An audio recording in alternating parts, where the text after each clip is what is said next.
Some cities feel like they have been written into a novel long before you arrive.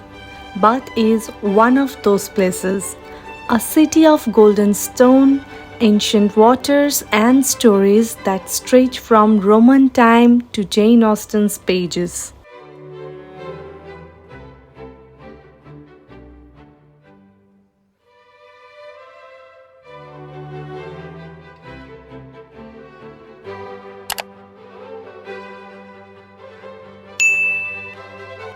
Hello everyone, today we are leaving London behind for a day trip to Bath, a place where history, architecture and charm come together in the most magical way.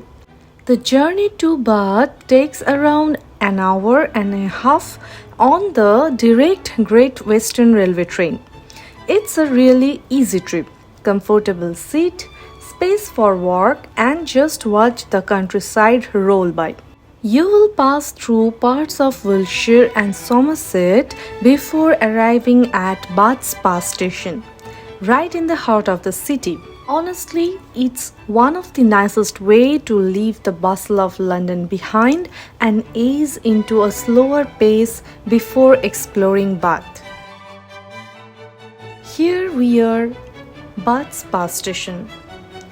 Right away you notice Bath's unique look. Almost every building here is made from Bath stone, giving the whole area the warm honey golden glow.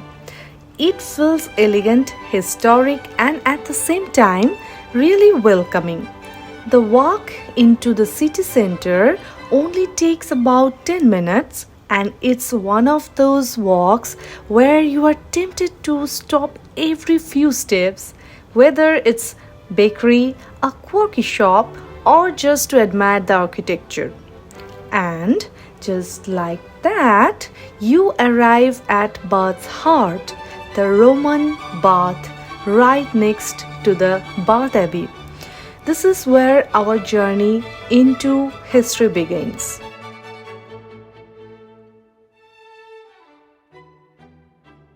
This whole complex is nearly 2000 years old, and walking inside feels like stepping back into Roman Britain. This is the Great Bath, the centerpiece of the entire complex. Imagine it in its prime, the water steaming, Roman citizens relaxing, gossiping and doing business. Bathing wasn't just about getting clean. It was a social event, almost like today's coffee shops or gyms rolled into one. The water you see here is still fed by the same natural hot spring the Romans used. Over 1 million liters bubble up every day, heated by geothermal activity deep underground. Look up above the Great Bath and you will see a line of imposing statues keeping watch. These were not Roman. They were actually added in the late 19th century during Victorian Restoration. But they celebrate some of the most important figures from Roman history. You will spot Roman emperors like Julius Caesar, Claudius, and Hadrian, as well as leaders connected with Britain's Roman past. They were meant to give the Bath a sense of grandeur, linking Bath to the wider story of Rome itself. The Roman baths are not just about the pools themselves. The museum here holds an incredible collection of artifacts that tells the story of life in Roman Bath. You will find thousands of objects that were thrown into the spring as offering to the goddess Solis Minerva, from delicate jewelry and Roman coins to inscribed curse tablets. Some are funny, some are angry, and all of them feel strangely human, even 2000 years later.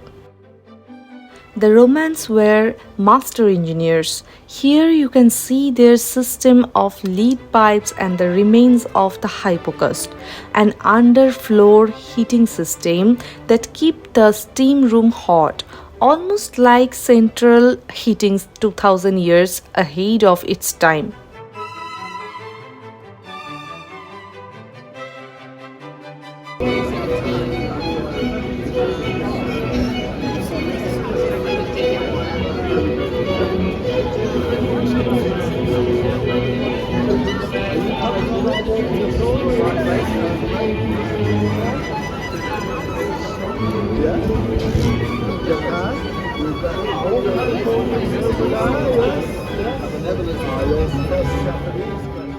And right next door to the Roman baths is the stunning landmark Bath Abbey.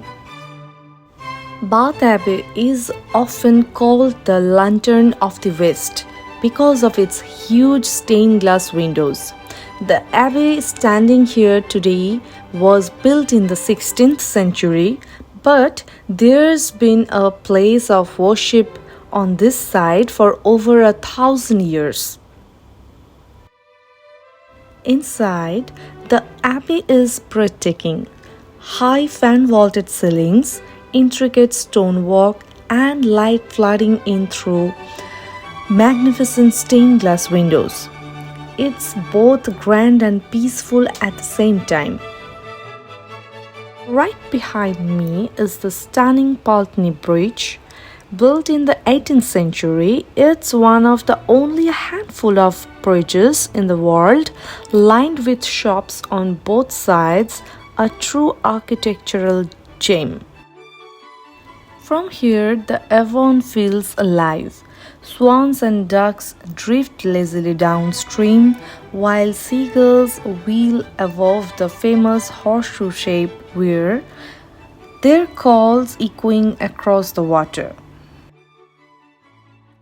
It's one of those spots where you can just pause, watching the reflections of the water, the boats gliding by, and the historic heart of Bath rising behind you.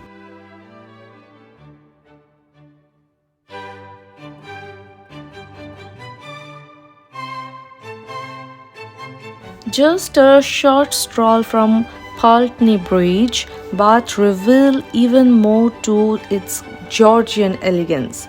This is the Circus, a perfect circle of grand town houses designed in the 18th century. Look closely and you will see detailed carving, each telling a different story from classical history.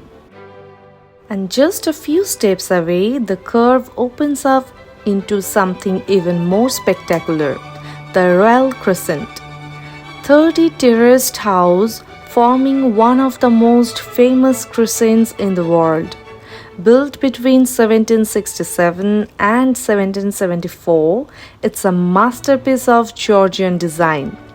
Imagine horse-drawn carriage once rolling past these very doors.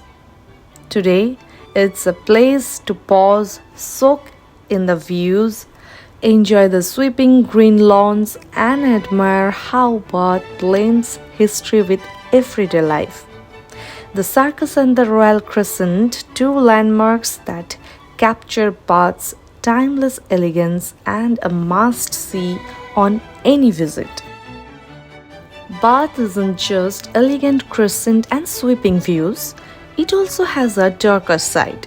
Right here at the House of Frankenstein, you step into the world of Mary Shelley, who wrote the Gothic masterpiece while living in Bath. The exhibition mixes history with a thrill, creaking floors, shadowy corners, and life-size monster waiting for you inside. Just a few steps walk away, you will find Jane Austen Center, a beautiful townhouse that celebrates the city's most beloved literary resident. Inside, you step back into the Regency era, costumed guides, elegant decor, and stories of how Austen's year in Bath inspired novels like Northanger Abbey and Persuasion. But Bath doesn't just honor Austen within these walls. Each September, the city transforms for the Jane Austen Festival, a 10-day celebration where fans from around the world dress in Regency costume, promenade through the streets, attend balls, theatre, music, and talks. It's the largest gathering of Jane Austen enthusiasts anywhere. And there's nothing quite like seeing the whole city come alive in her spirit.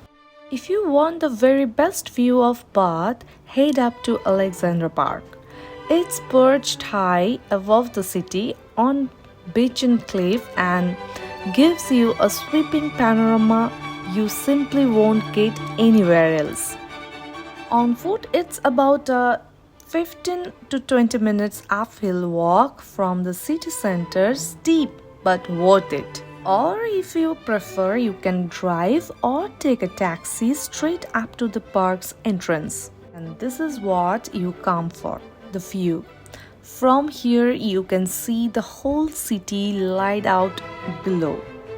The spire of Bath Abbey, the curve of the Royal Crescent, the sweep of the River Avon, and the surrounding hills rolling into the distance. So, if you want to escape the crowds and see Bath at its most beautiful, Alexandra Park is the best place to be. And that's a wrap on our Bath adventure. In just one day, we explored Roman history, Georgian architecture, and some of the prettiest streets in England. If you are visiting London and have a free day, Bath is an absolute must. Thanks for coming along with us. Don't forget to like and subscribe and share it with your friends and family. And we will see you on the next trip.